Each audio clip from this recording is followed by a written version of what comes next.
তখন আমি মুরাদপুরে সন্ত্রাসীদের ছোড়া গুলিতে অন্ধত্ববরণ করি। এখন পর্যন্ত অন্ধত্ব জীবনে কাটাচ্ছি, বুলেটটিও মাথার ভিতরে। আমাকে ভোট দেবে এই জন্যে, আমি তো ঢাকা থেকে মনোনীত হইনি, আমি তো শিক্ষার্থী চবির মাটি থেকে মনোনীত হয়েছি। পড়াশোনা করছি চট্টগ্রাম বিশ্ববিদ্যালয়ের বাংলা বিভাগে মাস্টার্স।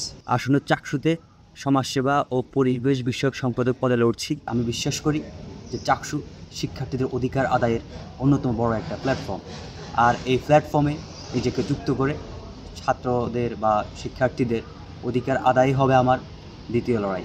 আন্দোলনের এক পর্যায়ে অর্থাৎ 16 জুলাই যখন আন্দোলন একদম দাবানলের মতো ছড়িয়ে পড়েছিল তীব্রভাবে, তখন আমি মুরাদপুরে সন্ত্রাসীদের ছোড়া গুলিতে অন্ধত্ববরণ করি।